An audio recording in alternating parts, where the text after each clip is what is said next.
அண்ணாமலையோட வருகையும் அந்த ஒரு பிஜேபிய வந்து பெரிய அளவுல பாதிச்சிருக்கு. நான் இந்துங்கிற ஐடென்டிட்டிய வீட்லயே வச்சுட்டு தான் வந்தேங்கிறாரு. நான் இந்துன்னு வச்சுட்டாருன்னா, அப்ப தமிழன்கிறத கையில எடுத்துட்டு வந்திருக்காரான்னு ஒரு கொஸ்டின் வருது. கரூருடைய விவகாரத்துல வந்துட்டு பணி நியமன ஆணை குடுத்ததுல வந்து ஏற்கனவே அதுவும் சர்ச்சையாச்சு. அப்போ கோயம்புத்தூர் குண்டு வெடிப்புல இறந்தவங்களுக்கு நீங்க வந்துட்டு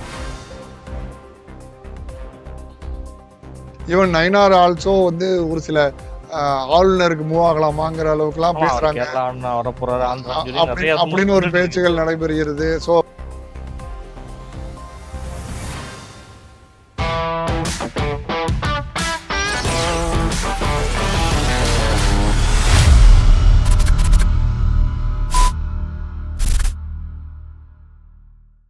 டிஎன்சி தமிழோட அரசியல் கதைப்பாமால இந்த வாரம் சிறப்பு விருந்தினரா அரசியல் விமர்சகர் மகா ஜனார்தன் அவர்கள் இணைந்துள்ளார். சமகால அரசியல் நிகழ்வுகள் குறித்த பல்வேறு கேள்விகளை முன்வைக்கின்றோம். வாருங்கள் நிகழ்ச்சிக்குள் சார். வணக்கம் சார். வணக்கம். பரபரப்பான அரசியல் சூழல் சார். ஒவ்வொரு நாளும் வந்துட்டு ஒவ்வொரு அப்டேட்டோட போயிட்டு இருக்குது. இந்த வார்த்தைய சொல்லாம நம்ம ஷோ ஸ்டார்ட் பண்ணவே முடியாது. அப்படி ஒரு சிச்சுவேஷன்ல இப்ப இருக்கக்கூடிய நிலைமையில அண்ணாமலை வந்து பொள்ளாச்சியில ஒரு சக்சஸ்ஃபுல்லான ஒரு மாநாட்ட நடத்தி முடிச்சுட்டாரு.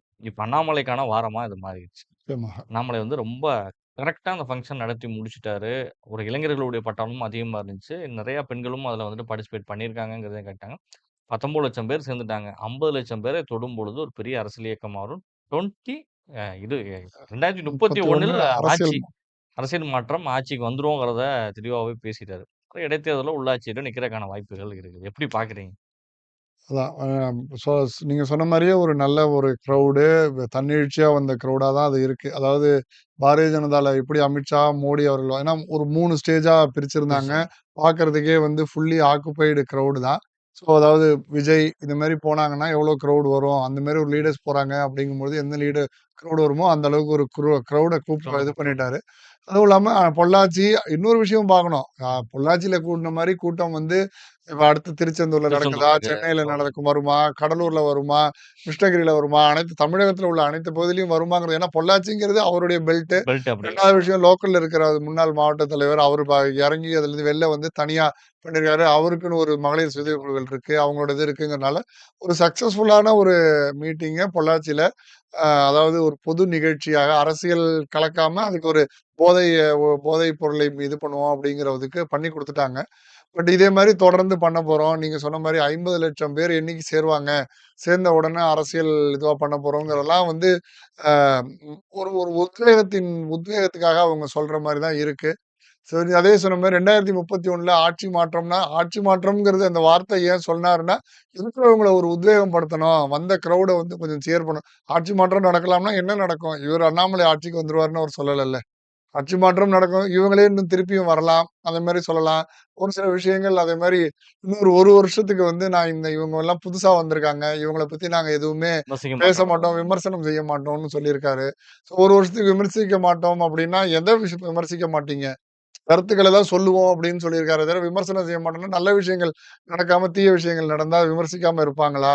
இதெல்லாமும் பார்க்கணும். இந்த 50,00,000ங்கிறது அவர் ஏன் அத காயின் பண்ணி சொல்றாரு அப்படின்னா, பாரதிய ஜனதா வந்து தமிழ்நாட்டுல பார்த்தீங்கன்னா, 52,00,000 பேர் எனக்கு வந்து உறுப்பினர்கள் இருக்காங்க இருக்காங்கன்னு சொன்னது. அப்படின்னு இன்னைக்கும் கிளைம் பண்ணிக்கிறாங்க. இன்னைக்கும் 52,00,000 பேர் எனக்கு பாரதிய ஜனதாவோட உறுப்பினர்கள் அப்படின்னு பாரதிய ஜனதா கிளைம் பண்ணிக்குது. சோ அதுக்கு ஈக்குவலன்ட்டா நான் அத கொண்டு வந்துட்டேன். 50,00,000 வாக்காளர்கள் என்கிட்ட 50,00,000 பேர் உறுப்பினர்களா இருக்காங்க. அப்படிங்கிற அது எவ்வளவு கட்டமைப்பா இருக்குங்கிறது 50,00,000 பேர் அவங்க கிளைம் பண்ணாலும் அந்த 50,00,000 வாக்குகள் வாங்குனாங்களான்னா தெரியாது. ஆமா. ஏன்னா அதனால அந்த 50,00,000 அந்த கட்டமைப்பு அவர் அததான் பேரலலா வந்து நான் 50,00,000 பேர் நானே கொண்டு வந்துட்டேன் அப்படின்னு காமிக்கிறதுக்கு நினைக்கிறாரு. 2வது விஷயம் பாஜகலேருந்து வெளிவந்த தலைவர்கள் வந்து நெறையா ஃப்ரண்ட்ல இருந்தாலும், முகம் தெரியாத பல பேர் இந்த இதுக்கு தன்னெழுச்சியா தானாகவே வந்திருக்காங்கங்கிறது. வந்திருக்காங்கங்கிறதையும் பார்க்க வேண்டிய மாரி தான் இருக்கு. பட் இவர் 1 வருடம் பொறுத்திருப்போம். 1 வருடம் கழிச்சு அப்படின்னா, அந்த 50,00,000 வரதுக்கு 1 வருடம் ஆகலாம். அதுக்கப்புறம் நம்ம அரசியல் கட்சியா ஆனதுக்கப்புறம் நம்ம அரசியல் பேசலாம். பேசலாம் அப்படிங்கிற மாரி யோசிக்கிறாராங்கிறதையும் நம்ம பார்க்கணும். அதுவரைக்கும் கிரவுட் புல்லிங்க்கு என்னென்ன பண்ண போறாருன்னு பார்க்கணும். இப்ப திருச்செந்தூர் அடுத்தது மாநாடுங்கிறாரு. கண்டிப்பா. திருச்செந்தூர்லயும் எனக்கு தெரிஞ்சு அவர் பேரு மறந்துட்டேன். அங்கேயும் இதே மாரி இப்போ இங்க மாவட்ட தலைவரா இருந்து இப்ப ஆக்டிவா பண்ணவர் தான் அங்கேயும் முதலா இவர் மாநில தலைவரா வந்தபோது அங்க இருந்த மாவட்ட தலைவர் தான். அவரும் இன்னைக்கு இவரோட வந்துட்டாரு. கொஞ்சம் வயதானவர். அவர் தான் வந்து திருச்செந்தூர்லயும் போய் ஏற்பாடு பண்ண போறாரு. இத மாரி இண்டிவிஜுவல் யார் யார் கெப்பாசிட்டில இருக்காங்களோ, அங்கங்கலாம் ஃபோக்கஸ் பண்ணி மாநாட்ட ஃபர்ஸ்ட் போடுறாங்க. ஸோ இவங்களுக்கு நான் கோர்ங்கிற இடத்துல போட்டு அத எப்படி சக்சஸ் பண்ணுவாங்கங்கிறதையும் நம்ம பார்க்கணும். அண்ணாமலையோட வருகையும் அந்த ஒரு பிஜேபிய வந்து பெரிய அளவுல பாதிச்சிருக்கு. கம்ப்ளீட்டா இப்ப பிஜேபின்னு ஒரு கட்சி தமிழ்நாட்டுல எந்த இடங்கள்லயும் அதனுடைய வாய்ஸ் வந்து ரைஸே ஆகல. எல்லாமே அப்படியே அமைதியாயிருச்சு அப்படிங்கிற மாரி நம்ம பார்க்கலாம். நயினார் வந்து அண்ணாமலை போனதுனால ஒரு பெரிய பாதிப்பு ஒண்ணும் எங்க கட்சிக்கு இல்ல. இது ஒரு நேஷனல் பார்ட்டி. இது நல்லா தான் இருந்துட்டு இருக்கு. இங்க யாரும் முக்கியமான தொண்டர்கள் யாரும் பின்னாடி போல. ஒரு சில மாவட்ட தலைவர்களோ, தலைவர்கள் வேணா போயிருப்பாங்க. கூட யாருமே வெளியில போல அப்படிங்கிறத ரொம்ப ஸ்ட்ராங்காவே பேசிட்டு வர்றாரு. இல்ல அதாவது அ நீங்க சொல்ற மாரி உண்மதான். இப்போதைக்கு அவர் ஒரு அமைப்ப ஏற்படுத்தியிருக்காரு. ம். இந்த அமைப்பு என்னைக்கு வந்து ஒரு அரசியல் கட்சியாக மாறுதோ, இப்ப தாவேகாக்கு அண்ணா திராவிட முன்னேற்ற கழகத்திலேருந்து எதுக்காக போறாங்க? ஒரு அரசியல் கட்சி கட்சி ஆளுங்கட்சியா அப்படின்னு. இருக்கிறதுனால அந்த ஒரு அட்ராக்ஷன் இருக்கு. நிச்சயமாக இவர் என்னைக்கு அரசியல் கட்சியாக இத மாற்றாரோ, இன்னும் பலவேறு மக்கள் மட்டும் இல்லாம, ம். பாரதிய ஜனதால இருக்கக்கூடிய பல்வேறு தலைவர்களும் அரசியல் கட்சியா மாறுனதுக்கு அப்புறம் போகக்கூடிய சூழ்நிலை ஏற்படும். ஈவன் அதிமுகல இருக்கிற மீதி ஆட்கள் கூட போறதுக்கான போறதுக்கான வாய்ப்புகள் வாய்ப்பு இருக்கு. அ இருக்கும். ஏன்னா, அவர் இன்னும் அரசியல் கட்சியா மாத்தல. அரசியல் கட்சியா மாத்துனார்னா என்ன மாரி இன்னும் அதெல்லாம் இன்னும் ஃப்ரேம் பண்ணவே இல்ல. கொள்கை என்ன? கோட்பாடு என்ன? எத முன்னிறுத்த போறாங்க? இவரு என்ன சொல்றாருன்னா, இன்னைக்கு இந்த மாநாட்டுக்கே பார்த்தீங்கன்னா, நான் இந்துங்கிற ஐடென்டிட்டிய வீட்லயே வச்சுட்டு தான் வந்தேங்கிறாரு. ஏன்னா இந்துன்னு வச்சுட்டாருன்னா, அப்ப தமிழன்கிறத கையில எடுத்துட்டு வந்திருக்காரான்னு ஒரு கொஸ்டின் வருது. பேசினதுலயும் நெறைய கான்ட்ரோவர்சிஸ் இருக்கு. இருக்குது ஏன்னா, அப்படிங்கிறாங்க. ஏதோ இந்து அப்ப என்ன தன்னை என்னன்னு சொல்ல விரும்புறாருன்னு தெரியல. இருந்தாலும் நான் முதல்ல இந்தியன், முதல்ல போட்ட வெளியிட்ட வீடியோல பார்த்தீங்கன்னா, முதல்ல இந்தியன், தமிழன் அப்படிங்கிறாரு. ஒரு தேசியவாத சிந்தனை உள்ள அரசியல முன்னெடுக்க போறாருங்கிறது தெரியுது. பட் இது அரசியல் கட்சியா போகும்பொழுது, பாரதிய ஜனதால இருக்கக்கூடிய மற்ற இன்னும் ஒரு சில பெரிய தலைவர்கள் கூட இங்க வரத்துக்கான வாய்ப்புகள் வாய்ப்புகள் இருக்கு. நிச்சயமா இருக்கும். பாரதிய ஜனதா மட்டும் இல்ல. மற்ற கட்சிகள்ல இருந்தும் வருவாங்க. ஏன் அவங்க வெயிட் பண்றாங்கன்னா, இது ஒரு அமைப்பா இருக்கு. இந்த அமைப்ப வந்து கட்சியா கட்சியா மாத்தும்பொழுது அந்த மாற்றங்கள் நிச்சயமாக இருக்கும். இருக்கும் அப்படிங்கிற அளவு தான் பார்க்கப்படுகிறது. இப்ப அதிமுகவுல இருந்து ஏற்கனவே ஒரு எம்.எல்.ஏஸ் ஒரு 6 பேர் வரைக்கும் விலகி வந்தாச்சு. விஜயபாஸ்கர் 2 பேருமே வந்ததுலருந்து, கட்சி வந்துட்டு தொடர்ந்து டிவிகே பக்கம் அதிகரிக்கும் அப்படின்னு எதிர்பார்க்கப்பட்டல. ஒரு சின்ன கேப் விழுந்த மாரி இருக்கு. இன்னும் 10 பேர் வரைக்கும் வருவாங்க. சி.வி. சண்முகம்லாம் எந்த கட்சியில இருக்கேன்னு எனக்கே தெரியல. எடப்பாடிட்ட கேளுங்கன்ட்டாரு. அதே மாதிரி அங்க இவரும் எஸ்பி வேலுமணியோட முடிவு என்னன்னு தெரியல. அண்ணாமலையோட போவாருங்கிற பேச்சுவார்த்தையும் இருந்துச்சு. ஆனா எது நடக்குங்கிறது தெரியல. இந்த எத்தன பேர் வெளியில வருவாங்கன்னு நினைக்கிறீங்க? இல்ல அதான் என்ன பொறுத்தவரைக்கும் இப்போ போனவங்க, இப்ப எல்லாருமே எனக்கு தெரிஞ்சு வெயிட் ம். அண்ட் வாட்ச்ல தான் இருக்காங்க. இப்ப இவங்களுக்கு போனவங்களுக்கு என்ன முக்கியத்துவம் குடுக்க போறாங்க? அப்படிங்கிறத பார்த்துட்டு டிசைட் பண்ணலாம் கூட வெயிட் பண்ணலாம். வெயிட் பண்ணலாம். சரிப்பா விஜயபாஸ்கர் போனாரு. எம்.ஆர். விஜய் இப்ப கரூர் விஜயபாஸ்கருக்கு ஸ்டேஜ்ல ஏத்தி ஒரு முக்கியத்துவம் குடுத்துட்டாங்க. ம். ஸோ அவரு தான் கரூர பொறுத்தவரைக்கும் முகம்னு ஈவன் அந்த ஒரு 100 மாவட்ட செயலாளர் இருந்தாலும், ஆமா. கரூர் அவருக்கு மதியம் ஆமா. இருந்தாலும் இவரு தான் இது பண்ணுவாரு. இருந்தாலும் இவரு மைக்க குடுத்து பேச சொல்லி, இவன் ஒரு கோரிக்கைய வச்சு, அந்த கோரிக்கைய நிறைவேற்றுறோம் அப்படிங்கிற அளவுக்கு அவர ஃபேஸா காமிச்சுட்டாங்க. ஸோ இதே மாரி ஒவ்வொருத்தரும் எப்படி ரெகக்னைஸ் பண்ண போகுது? ஏன்னா அது ஒரு பிக்கஸ்ட் சேலஞ்ச் தாவேகால. எல்லாரும் வந்துட்டாங்க. 15 வருஷமா இயக்கத்துல இருக்கிறவங்க இருக்காங்க. அவங்களுக்கு போர்ட்ஃபோலியோ குடுக்காம, இவங்களுக்கு போர்ட்ஃபோலியோ குடுத்தா, குடுக்கப்பட்டிருக்குங்கிறாங்க. இப்படிங்கிறது ஒரு பிக்கஸ்ட் சேலஞ்ச். ஸோ அத பார்த்துட்டு வரலான்னு கூட இருப்பாங்க. அதே மாரி அண்ணா திராவிட முன்னேற்ற கழகத்துல இன்னொரு 10, 15 பேர் வந்து இருக்கக்கூடிய எம்.எல்.ஏக்கள்லயே ஒரு 10 பேர் அங்க மூவ் பண்றதுக்கான விஷயங்கள் தான் தெரியுது. இவங்க மூவ் ஆறாங்க அப்படின்னா, இவங்க ரிசைன் பண்ணிட்டு திரும்பி ஒரு இடைத்தேர்தல சந்திக்கணும். இந்த இடைத்தேர்தலோட அது வருமா? இல்ல அதுக்கு அடுத்தது வருமா? ஸோ வருமாங்கிறது தான். இதெல்லாம் வந்து நெறைய விஷயங்கள் கால்குலேஷன் இருக்கு. என்ன பொறுத்தவரைக்கும் வரப்போறவங்கங்கிறது வெயிட் அண்ட் வாட்ச்ல இருக்காங்க. இவங்க போனவங்களுக்கு முதல்ல என்ன செய்றாங்கன்னு பார்ப்போம். அதுக்கப்புறம் நம்ம முடிவு எடுத்துக்கலாம் அப்படிங்கிற மாரி தான் இருப்பாங்களே தெரியுது. அடுத்து நம்ம தாவேக்காவினுடைய ஆட்சி சைடு அப்படின்னு சொல்லி பார்த்தோம்னா, நம்ம பழனில வந்துட்டு ஒரு ரூ. 100,00,00,000 வரைக்கும் அந்த நிலம் சம்மந்தப்பட்ட இந்து அறநிலையத்துறை பார்த்தோம்னா வந்து ஒரு சர்ச்சைய வந்துட்டு கிளப்பியிருக்கு. ரமேஷ் வந்து ரொம்ப தீவிரமா நெறைய விஷயங்கள பண்ணிட்டு இருக்கிறாரு. எல்லா இடங்கள்லயும் நெறைய மாற்றங்கள கொண்டு வந்துட்டு இருக்காரு. அறநிலையத்துறை அமைச்சர் அப்படிங்கிறத நம்ம பார்த்துட்டு இருக்கிறோம். இந்த மாரி சூழ்நிலையில கரூர்ல ஒரு நில விவகாரம் அங்க வந்துட்டு பெரிய அளவுல பீக் எடுக்குது. பிஜேபி வந்துட்டு எதிர்ப்பு தெரிவிக்கிறாங்க. இப்போ பழனியில வந்துட்டு ஒரு விஷயத்த வந்துட்டு இன்னும் வந்து வெளியாகி வந்துட்டு இருக்கு. இதெல்லாம் எப்படி பார்க்குறீங்க அத? அதுதான். இப்ப நம்ம கரூர்ல நீங்க சொன்ன மாரி, அ அதாவது போன கவர்மெண்ட்லயுமே வந்து இதே பிரச்சனை வந்து இந்து சமய அறநிலையத்துறை அவரு சேகர்பாபு அவர்கள் மந்திரியா ம். இருந்தபொழுது வந்துச்சு. அப்ப அவரு சொன்ன விஷயம் என்ன அப்டின்னா, "இப்படி எல்லாருக்கும் நம்மளால நிலம் குடுக்க முடியாது. ஏன்னா, அம் எ அதாவது கோவில்களுக்கு வந்து இனாமா பக்தர்கள் வந்து காணிக்கையா நிலத்த தானம் பண்றாங்க. ம். அந்த தானத்த எடுத்து நாங்க எப்படி குடுக்கறது? அது வந்து இறைவனுக்காக கொடுக்கப்பட்ட இடம் அப்படிங்கிற மாரி சொன்னாரு. இப்ப கூட எனக்கு தெரிஞ்சு நேத்திக்கு தான் நெனைக்கிறேன். நேத்திக்கு மதுரை ம். கோர்ட்லயும் கவர்ன்மெண்ட் எடுத்த முடிவுக்கு டிசிஷனுக்கு ஏத்த மாரி ஒரு பெட்டிஷன் ஃபைல் ஆயிருக்கு. ம். ஸோ சி இது இது இத இது தவிர்த்திருக்கலாம்ங்கிறது தான் என்னுடைய பார்வை. கண்டிப்பா. என்ன விஷயம்னா, இப்ப என்ன ஆகும் அடுத்தது இப்ப பிஜேபி சொல்ற மாரி, இப்ப நீங்க எடுத்து குடுத்தீங்க. நாளைக்கு சர்ச்சோட நிலங்களு, வக்ஃப் போர்டு நிலங்கள்லாம் எடுத்து மக்கள்ட்ட குடுப்பீங்களா? எல்லா மதத்தோட இடங்களும் எடுக்கப்பட அப்ப வேண்டிய சூழ்நிலை வரும் ஆ அப்படிங்கிற அதுக்கு ஒரு போராட்டம்னு ஒரு நடத்துவாங்க. ஸோ இது இந்த மாரி ஒரு கான்ட்ரோவர்ஷியான இப்போ போன இதுல வந்து ஸ்கூல் கட்டுனாங்க, காலேஜ் கட்டுனாங்க, வணிக வளாகம் கட்டுனாங்க. அதெல்லாம் நிறுத்தணும் அப்டின்னா, இதுவும் அதே இந்து சமய அறநிலையத்துறை சம்பந்தப்பட்ட நிலம் தானே. இதையும் எதுக்கு குடுக்கணும்? இதற்கு பதிலாக சரி அவங்களுக்கு நிலம் குடுக்கணும் ம். அப்டின்னா, உங்ககிட்ட அரசாங்க புறம்போக்கு நிலம் ஏகப்பட்டது இருக்கு. அதுல குடுத்துட்டு போயிரலாம்ல. அத தவிர்த்து ஏன் வந்து கோயிலினுடைய அ அ அ தானமாக பெறப்பட்ட இடத்த தானமாக அதாவது அம் நான் வந்து கோவிலுக்குன்னு தானம் குடுத்துட்டேன். ம். அந்த தானத்த குடுத்தத கொண்டு போய் நீங்க இன்னொருத்தருக்கு குடுப்பீங்களா? அப்படிங்கிற ஒரு கொஸ்டின் இது கோர்ட்‌க்கு போயிருக்கு. கோர்ட்லேருந்து ஃபர்தரா அப்பீலுக்கு போவாங்க. ஸோ இது வந்து என்னன்னா, அதாவது இந்துக்களுக்கு எதிரான ஒரு ஆட்சி அப்படிங்கிற மாரி ஒரு கட்டமைப்ப கொண்டு வந்துருவாங்களோ, கோவில்களுக்கு எதிரான கோவில் சொத்த எடுத்து தானமா இவங்க தானமா குடுக்குறாங்க. குடுத்துட்டாங்க. இன்னொரு விஷயம் என்னன்னா, அறநிலையத்துறை இஸ் அ கவர்னிங் பாடி தான். ஸோ இது எதுவுமே ஈவன் சுப்ரீம் கோர்ட் வரைக்கும் போனாலுமே, இவங்க குடுத்த ஜியோவே செல்லுபடி ஆகாதுன்னு வந்து வர காலத்துக்கு ஒரு 4 வருஷம் கழிச்சு வந்துச்சுன்னு வச்சுக்கங்க. ஒண்ணும் பண்ண முடியாது. எலக்ஷன் வந்துரும். ம். எலக்ஷன் வரும்போது இந்த மாரி ஒரு ஒரு இந்த இந்த ஜியோவே செல்லுபடி ஆகாதுன்னு சுப்ரீம் கோர்ட்ல தீர்ப்பாகுதுன்னு வச்சுக்கங்க. ம். ஆகக்கூடிய வாய்ப்புகள் தான் அதிகம். ஏன்னா கவர்னிங் பாடி தான். நீங்க வந்து நிர்வாகம் பண்ணலாமே தவிர, உங்களுக்கு அந்த உரிமை கிடையாது. ஸோ கண்டிப்பா. அதெல்லாம் பார்க்கணும். அதெல்லாம் பார்த்து செஞ்சிருக்கலாமோ! அவசரப்பட்டுட்டாரோ! அப்டின்ட்டு தான் தோணுது. இதே மாரி தான் பழனி விவகாரங்களும் அப்படிதான் எனக்கு 800 கோடி சம்மந்தப்பட்ட நிலங்களும். இது கொஞ்சம் தெளிவான ஏன்னா, இப்போ அ அதாவது மக்கள் வந்து அ அதாவது அதாவது ஹிந்து சமுதாயம் அப்படிங்கிற ஒரு பார்வையில பார்த்தாங்கன்னா, ம். இத வந்து ஒரு மைனாரிட்டி கவர்ன்மெண்ட் அப்படிங்கிற மாரி தான் அவங்களுடைய நோக்கம் இருக்கும். ஸோ அவங்களுடைய டார்கெட் அட்டாக் வந்து இப்போ பார்த்தீங்கன்னா, இத நோக்கி தான் இருக்கும். அதனால இது போன்ற ஒரு கான்ட்ரோவர்ஷியலான விஷயங்கள வந்து தவிர்க்கலாம்ங்கிறது தான் சரியா. இப்ப இந்து அறநிலையத்துறை அப்படி இப்படின்னு சொல்லி பார்த்தா, கரூருடைய விவகாரத்துல வந்துட்டு பணி நியமன ஆணை குடுத்ததுல வந்து ஏற்கனவே அதுவும் சர்ச்சையாச்சு. அப்போ கோயம்புத்தூர் குண்டு வெடிப்புல இறந்தவங்களுக்கு நீங்க வந்துட்டு அவங்களோட ஃபேமிலிக்கு நீங்க அன்புமணியும் வந்து குடுக்கணும். இது கேட்கிறாரு. வானதி சீனிவாசன் பேசியிருக்காங்க. எல்லாருமே பேசுறாங்க. இது மாரி ஒவ்வொரு இடங்கள்லயும் நடந்த சம்பவங்கள பேஸ் பண்ணி வந்துட்டு, எல்லாருமே இன்னைக்கு வந்துட்டு எங்களுக்கு அதுக்கான நிவாரணமா நீங்க அரசு வேலை குடுங்க ஒரு குடும்பத்தில ஒருத்தருக்குன்னு சொல்லி, தமிழ்நாடு ஃபுல்லா நடந்த நெறைய விஷயங்கள் இது மாரி ஒரு ஸ்டாம்பேட்க்கான விஷயங்கள் நெறைய நடந்திருக்கு அப்டின்னா, அதெல்லாம் பேஸ் பண்ணி கேட்க ஆரம்பிச்சுட்டாங்க. ஆமா, நிச்சயமாக. அதான் இதெல்லாம் தான் நம்மளுக்கு அதாவது அ இதே அண்ணா திராவிட முன்னேற்ற கழகமோ, திமுகவோ இருந்ததுன்னா, அந்த இன்எக்ஸ்பீரியன்ஸ் அப்படிங்கிறது ஹேண்டலிங் ஆஃப் அ டிசிஷன் வந்து எந்த அளவுக்குன்னு தெரியும். இது வந்து மக்கள் மத்தியில என்னமோ பெருசா சரி இறந்தவங்களுக்கு இடம் குடுத்துட்டாங்க. அதுவுமே இப்ப கோர்ட்ல சேலஞ்ச் ஏகப்பட்ட சேலஞ்ச் பண்ணியிருக்காங்க. அதுவுமே சேலஞ்சுல என்ன ஆகப் போகுதுன்னு தெரியல. ஸோ நாளைக்கு அது இல்லன்னா, இவரு என்ன அல்டர்னேட் பிளான் பண்ணுவாருன்னு தெரியல. ம். இதெல்லாம் இதெல்லாம் வழி நடத்துறதுக்கான ஒரு சரியான ஆ பாதைய வரையறுக்கிறதுக்கான ஒரு ஆட்கள் இல்லையோ! ஒரு கவர்னிங் பாடி வேணுமோ! டிசிஷன் எடுக்கிற இடத்துல அப்படிங்கிற ஒரு எண்ணத்த தான் தோற்றுவிக்குது. ஸோ இத மாரி விஷயங்கள்லாம் கொஞ்சம் நிதானமா இருந்து நல்லா பண்ணிட்டு இருக்காங்க.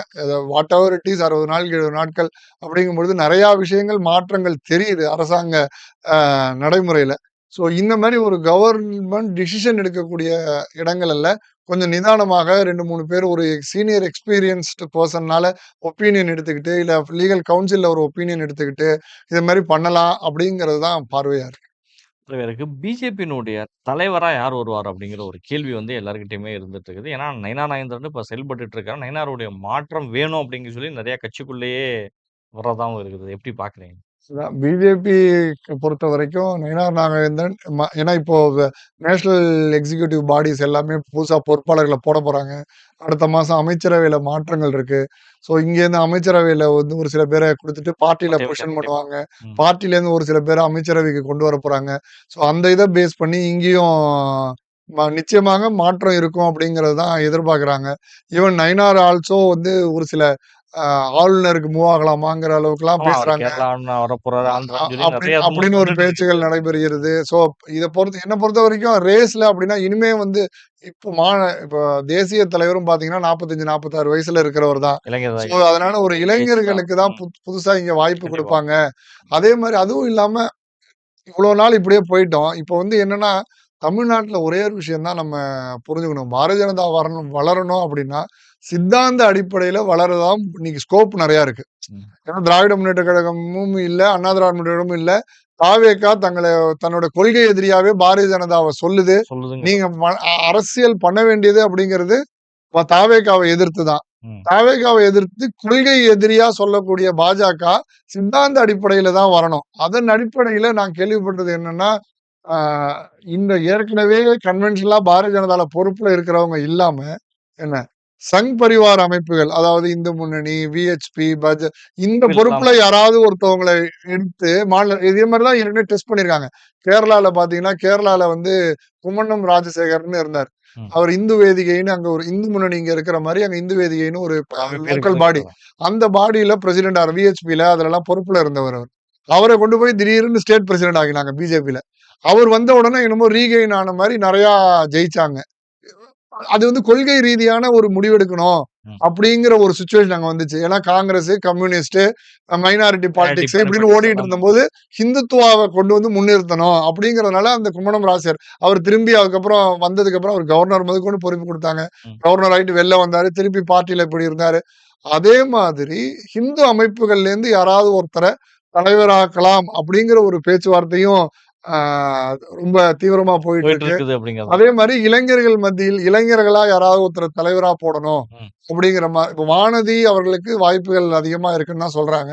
பட் வானதி மத்திய அமைச்சரா ஆகக்கூடிய வாய்ப்புகளும் இருந்திருக்கு அப்படின்னு அது ஒரு பேச்சு வருது. ராஜ்யசபா குடுத்து நிப்பாட்டலாம். அப்படிங்கிற பட்சத்துல இளைஞர்களா இருக்கக்கூடிய யாராவது ஒரு சில முகங்கள தான் வந்து முன்னிலைப்படுத்துவாங்க. அப்படிங்கிற அப்படிங்கிறதும் மாரி. போயிட்டு இருக்குதா? இப்போ மே இப்ப நம்ம ஜூலை 20ல வந்து நம்ம நாடாளுமன்றத்தினுடைய கூட்டத்தொடர் ஸ்டார்ட் ஆகுது. இப்ப 3 முக்கிய மசோதா வந்து ஒரு 3 நிறைவேறணும். மாதங்களுக்கு முன்னாடி வந்துட்டு அது நிறைவேறாமல் போனது. திமுகவினுடைய ஆதரவும், என்சிபியினுடைய ஆதரவையும் பாஜக எதிர்பார்த்து காத்துட்டு இருக்குன்னு சிதம்பரம் வந்துட்டு எக்ஸ்ல பதிவு பண்ணியிருக்காரு அப்படிங்கிறப்ப, இவர்கள் இருவரும் ஒரு வேள வந்துட்டு உள்ள போவாங்களா? இல்ல வாக் அவுட் பண்ணதுனால வந்துட்டு பிஜேபிக்கு ஒரு பெனிஃபிட் ஆகும்னு நினைக்கிறீங்களா? அதுதான் நம்மளுக்கு 2/3 மெஜாரிட்டி தேவைப்படும். கண்டிப்பா தேவைப்பட்டது. அதாவது 160 சீட்டுக்கு மேல ராஜ்யசபால வேணும். 353 சீட்டுக்கு மேல லோக்சபால வேணும். தேடும். ஸோ இது இருந்ததுன்னா 2/3 எல்லா பில்லும் பாஸ் ஆயிடும். ம். கிட்டத்தட்ட ராஜ்யசபால இன்னொரு 6 சீட்டு தான் ஷார்ட். நேத்து முந்தா நாள் நிலவரப்படி இன்னொரு 6 சீட்டு தான் ஷார்ட். 6 சீட் வந்துருச்சுன்னா 2/3 மெஜாரிட்டி ராஜ்யசபால வந்துரும். அது எப்படியும் கொண்டு வந்துருவாங்க. அதுல ஒண்ணும் விஷயம் கிடையாது. விஷயம் இல்ல ஸோ அப்படிங்கிறது. லோக்சபாவையும் பொறுத்தவரைக்கும் இன்னைக்கு கவுண்ட் கிட்டத்தட்ட நெருங்கி 340 கிட்ட வந்துருச்சு. ம். ஸோ அதாவது முன்னாடியே ராஜசேகர ரெட்டி, ஒய்எஸ்ஆர் அவங்க பார்ட்டில நாங்க இதுக்கு ஆதரவு குடுப்போம்னு சொல்லிட்டாங்க. அதனால அவங்க வந்து இந்த கவுண்ட்ல இல்லனாலும் அவங்க குடுக்க போறாங்க. ம். ஆல்ரெடி மம்தா வெஸ்ட் பெங்கால்ல இருக்கிற அங்கிருந்து தனி நிறைய டீம் பேர் ஒரு 20 பேரு எடுத்துட்டாங்க ஆல்ரெடி இங்க அப்படிங்கிறது தான். வந்துச்சு. அதனால அதுவும் வந்துருச்சு. சிவசேனா சைடுலருந்து 7, 6 இப்போதைக்கு இந்த என்சிபிய இப்ப மெயினா என்னன்னா என்சிபி. அதுல ஒரு 8 பேர் இருக்காங்க. ம். அதாவது என்னன்னா, சரத்பவாருடைய டீம்ல ஒரு 8 எம்பிஸ் இருக்காங்க. ஸோ இவுங்க வந்து என்ன பண்ண போறாங்க? அவங்களோட மகள் தலைமையில ம். அப்படிங்கிற அளவுக்கு ஈவன் இன்ஃபாக்ட் நான் கேள்விப்படுறது என்னன்னா, சரத்பவாருடைய மகள் அவங்களுக்கு வந்து சுப்ரியா சுலே. சுப்ரியா சூலே அவர்களுக்கு மத்திய அமைச்சர் பதவி கூட குடுக்க தயாராயிட்டதாகவும் இந்த 8 பேர் அதாவது என்சிபி ஒண்ணாயிடும். ம். இப்ப என்சிபி அந்த கூட்டணியில இருக்கு. என்சிபி 2ஆ இருக்கு. அதாவது அஜித் பவாரோட ஒய்ஃப் ஹெட்டட் ஒரு பார்ட்டியும், இவங்க இதுவும் தனித்தனியா இருக்கு. ஸோ இத ஒண்ணாக்கிடுவாங்க. ஸோ அஜித் பவாருடைய ஃபேமிலி வந்து வில் டேக் கேர் ஆஃப் இந்த பாலிடிக்ஸோ, ம். ஸ்டேட் பாலிடிக்ஸோ இந்த அம்மாவ வந்து சென்ட்ரல்ல கொண்டு போய் போட்டுருவாங்க. அப்படிங்கிற ஈவன் நாளைக்கு இது அப்படியே போனா கன்டின்யூ ஆனா, அடுத்த வருஷம் வந்து பிரசிடென்ட் எலக்ஷன் வரக்கூடிய வாய்ப்பு இருக்கு.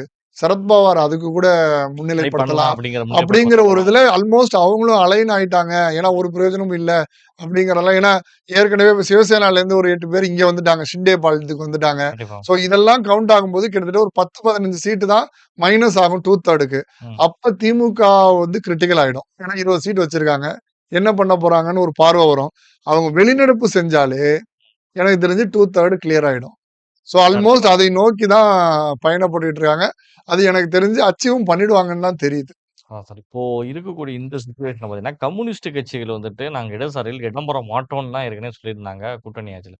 திருமாவளவன் வந்து டிவிகேவும், டிஎம்கேவும் ஒரே கூட்டணிக்குள்ள வரணுங்கிறாரு. வைகோ எதிர்ப்பு தெரிவிச்சுட்டு இருக்காரு. நம்ம பார்த்துட்டு தான் இருக்கோம். ஆனா இடதுசாரிகள் ஒரு கட்சியோட முடிவுக்கு வந்து நாங்க விளக்கம் கேட்போம்ன்னு சொல்லியிருக்காங்க. சி இதெல்லாம் அதாவது டிமாண்ட் வைக்கணும். ஏதாவது அடுத்த கட்டத்துக்கு மூவ் மூவ் பண்ணணும். பண்ணணும். அப்படிங்கிற ஒரு ஸ்டாட்டிஸ்டிக்ஸா தான் இத யோசிக்கிறாங்க. சரி நம்மளுக்கு என்ன?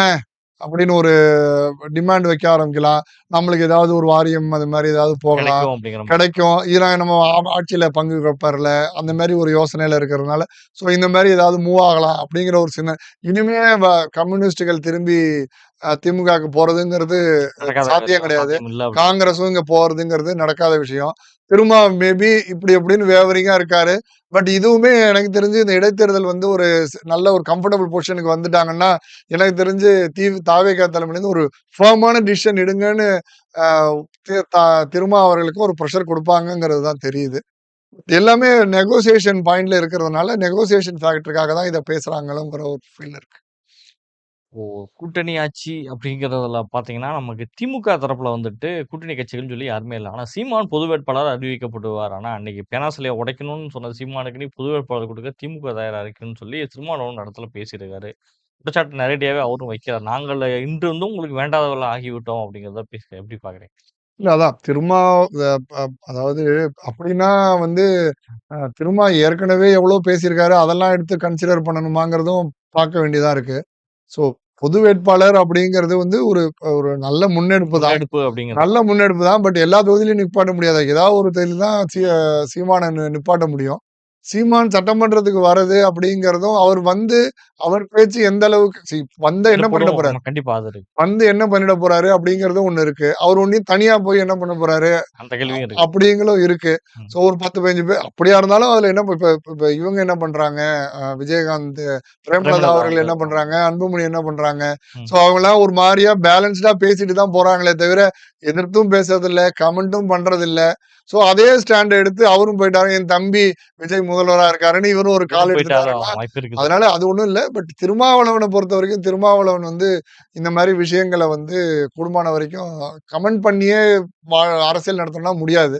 ஸோ அதனால ஏதோ சொல்லிக்கிட்டு இருக்காரு. அதையும் கேட்டுக்கிட்டு இருக்காங்க. தாவேக்காவோட நெருங்கும் பாமக. ம்.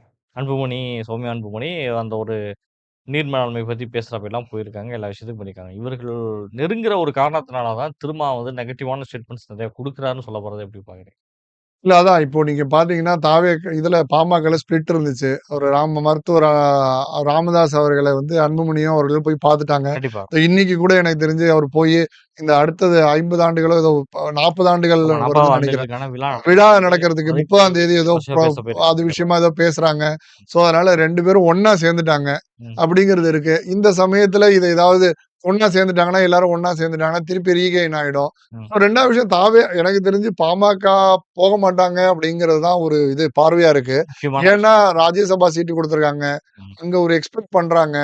சென்ட்ரல்ல ஒரு மினிஸ்டர் குடுக்கலாம்னு எதிர்பார்க்குறாங்க.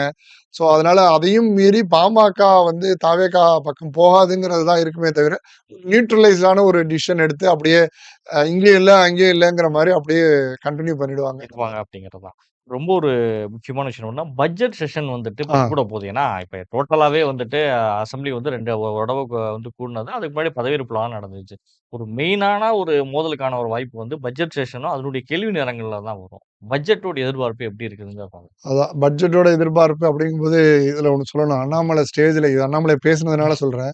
அண்ணாமலை ஸ்டேஜ்ல சொன்னாரு. இந்த ஆட்சி முடியும்போது பார்த்தீங்கன்னா, 15,00,000 கோடி கடன் கடன் இருக்கும். வாங்காம இவங்க ஒண்ணும் போப்போறதில்ல. ம். 15,00,000 கோடி கடனா தான் இருக்கும் அப்டின்னாரு.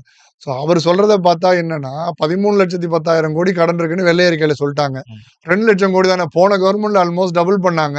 இந்த கவர்மெண்ட்ல வெறும் 2,00,000 கோடி தான் கடன் ஆவப்போதுன்னா, அத வந்து அப்ரிஷியேட் பண்ணி சொன்னாராங்கிறதும் தெரியல. ம். So coming back to this topic. அதே மாரி கூட இப்ப இந்த பட்ஜெட் செஷன பொறுத்தவரைக்கும், எப்படி இவங்க என்னென்ன மாரி முன்னெடுக்க போறாங்க? இல்ல ஏற்கனவே இருந்த மாரி ஒரு ப்ரொசீஜரலா படிச்சிற போறாங்களா? இல்ல ஏதாவது இன்னோவேட்டிவா ஏதாவது புதுசா சொல்ல போறாங்களா? 2வது விஷயம் என்னன்னா, இப்ப இருக்கிற மினிஸ்டர்ஸுக்குமே கண்டிப்பா. அது வந்து பட்ஜெட்னா என்ன? அதுல என்ன இருக்கும்? என்ன ஏது? இந்த அம்சங்கள்லாம் எப்படி இருக்கும்? ம். ஸோ இதனால என்ன ஒரு தாக்கத்த ஏற்படுத்தும்? நாளைக்கு அவங்கவங்க மானிய கோரிக்கை வரும்பொழுது, அவங்கவங்க டிபார்ட்மென்ட்க்கு அவங்கவங்க பேசியாகணும் கண்டிப்பா எதிர்க்கட்சி பேசி நின்னு. ஆகணுங்கிறது தான். அப்ப பேசும்பொழுது அந்த மினிஸ்டர் அந்த மானிய கோரிக்கையில என்ன பதில் சொல்லுவாரு? அதுக்கு சொல்ற அளவுக்கு தயாராயிட்டாங்களா? பக்குவம் ஆயிட்டாங்களா? ஸோ இத தயார்படுத்தணும். இந்த மாரி வேலைகள தாவேகா என்ன செஞ்சுகிட்டு இருக்கு? இதெல்லாம் தான் நம்ம வந்து உற்று நோக்கணும். எனக்கு தெரிஞ்சு பட்ஜெட் செஷனுக்கு அப்புறம் ரொம்ப காரசாரமான ஒரு அ சட்டமன்றம் இருக்கும். இருக்கும் அப்படிங்கிறது தான் பார்க்கிறேன். திமுக, அதிமுகவை இணைக்கிற விஷயத்துல வந்து ஒரு பக்கம் வந்து அனிதா ராமகிருஷ்ணன் பேசிட்டு இருக்காரு. இன்னொரு பக்கம் ராஜேந்திர பாலாஜி பேசிட்டு இருக்காரு. எடப்பாடி ரொம்ப தெளிவாவே வெளில வந்து சொல்லிட்டாரு வந்து பிரஸ் மீட்ல சேலம்ல பேசியிருக்காரு. நேரடியாவே நாங்க வந்து எம்ஜிஆர் என்ன நிலைப்பாட்டுல வந்து இந்த கட்சிய தொடங்குனாரோ, திமுக தீய சக்திங்கிறதுல தான் இன்னைக்கு வரைக்கும் நானும் உறுதியா இருக்கிறேன். இங்கருந்து போனவங்க எல்லாருமே வந்துட்டு பணத்துக்காக போனாங்க. கடைசியில கிண்டி குடுக்கப்பட்டது அல்வா தான் அப்படின்னு சொல்லி முடிச்சிருக்காரு. அவரு எம்ஜிஆர்ங்கிற ஒரு வார்த்தைய இதுல எதுக்கு போட்டாருன்னு தெரியல. ஏன்னா எம்ஜிஆர் ஒரு காலத்துல அதிமுக ஜெயிச்சதுக்கு அப்புறமும் திமுகவோட அதிமுகவ சேர்த்துலாம்னு யோசிச்சாரு. ம். அதுக்கு ஆர்.எம். வீரப்பன் தான் தடையா இருந்தாருங்கிறது எல்லாருக்கும் தெரியும். தெரியும். சோ அதனால எம்ஜிஆரே அப்படி நினைச்சாரு. நம்ம சேர்க்கறதுல தப்பு இல்லன்னு கூட சொல்லலாம் நாளைக்கு. ம். அதனால தான் எம்ஜிஆர் எடுத்து போட்டாரான்னு தெரியல.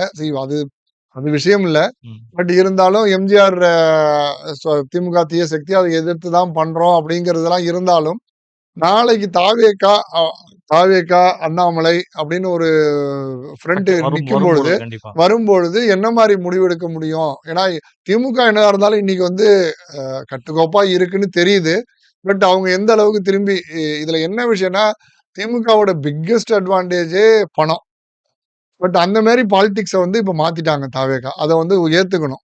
அதாவது எலக்ஷனுக்கு பணம் குடுக்கறது, ஓட்டுக்கு பணம் ஓட்டுக்கு குடுக்கறதெல்லாம் பணம் உடைஞ்சு குடுக்குறது போச்சு. எல்லாமே இதுக்கப்புறம் வரக்கூடிய எலக்ஷன்கள் எல்லாமே இவங்க பணம் குடுத்தா இவனுக்கு இப்ப செய்வாங்களா? ஓட்டு போடுவாங்களான்னு ஒரு முடிவெடுத்து, பணமே இல்லாத ஒரு நிலைமை தான் ஏற்படும். அப்படி இருக்கக்கிட்ட சூழ்நிலைகள திமுக எப்படி ஹேண்டில் பண்ணும்?